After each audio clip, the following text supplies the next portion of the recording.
जैसे कुछ पेशेंट आते हैं और आप बोलती हैं कि वो मतलब उनको लेबर पेन आएगा, तो कुछ को तो दवाई दे के भेज देती हैं और कुछ को है तो एडमिट कर लेती हैं। तो कैसे पहचानेंगी कि असली दर्द आएगा या नकली दर्द आएगा, तो कब आना है? जैसे नई नई पेशेंट जो माँ बनती हैं तो उनको कैसे पता चलेगा कि कौन सा हमारा पेन असली है या कौन सा नकली है? नेहा, जो तुमने क्वेश्चन पूछा कि हम कैसे पता करेंगे कि पेन असली आना शुरू हुआ है या अभी फॉल्स पेन आ रहा है, ये जो दोनों कंडीशन होते हैं इसमें ट्रू लेबर पेन और फॉल्स लेबर पेन को डिफरेंशिएट करना बहुत ही आसान होता है।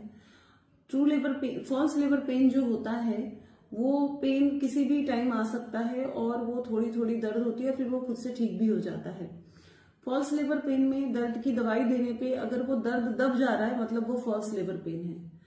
शुरुआत में जब 9वां महीना एंटर होता है तो धीरे धीरे पहले शुरू में फॉल्स लेबर पेन होता है और आगे जाके फिर ट्रू लेबर पेन शुरू होता है। ट्रू लेबर पेन के कुछ स्पेशल इंडिकेशंस होते हैं, जैसे वो इंक्रीज इन फ्रीक्वेंसी,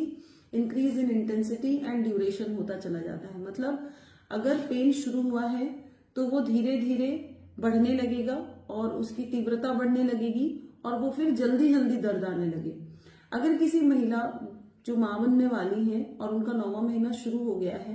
तो थोड़े बहुत दर्द पे उन्हें हॉस्पिटल एडमिट नहीं होना चाहिए। उन्हें ये वॉच करना चाहिए कि क्या उनका पेन किलर लेने पर कम हो जा रहा है जो डॉक्टर उनको प्रिस्क्राइब करते हैं।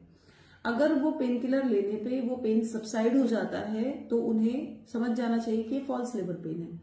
एक बात जो मैं इंपॉर्टेंट बताना चाहती हूँ कि हम जो डॉक्टर्स दवाई देते हैं उससे ट्रू लेबर पेन कभी नहीं दबता है, सिर्फ फॉल्स लेबर पेन दबता है, ताकि आपका हॉस्पिटल अननेसेसरी एडमिशन ना हो और अननेसेसरी हॉस्पिटल स्टे लंबा ना हो और फॉल्स लेबर पेन में आप एडमिट ना हो, इसलिए हम वो मेडिसिन देते हैं। ट्रू लेबर पेन जब शुरू होती है तो उसको वॉच कैसे करना है कि अगर 10 मिनट में आपको 2 से 3 कॉन्ट्रैक्शन आ रहे हैं और वो कॉन्ट्रैक्शन 10 से 15 सेकेंड तक परसिस्ट कर रहा है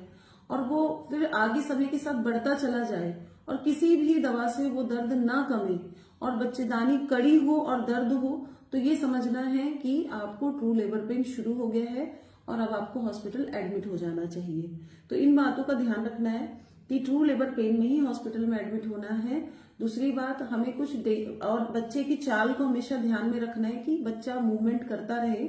और अगर पानी जाने लगे या खून जाने लगे या ऐसा लगे कि बच्चे का मूवमेंट कम हो रहा है तो ऐसे सिचुएशन में हमें बिना देर किए हॉस्पिटल आकर के डॉक्टर को जरूर दिखा लेना चाहिए।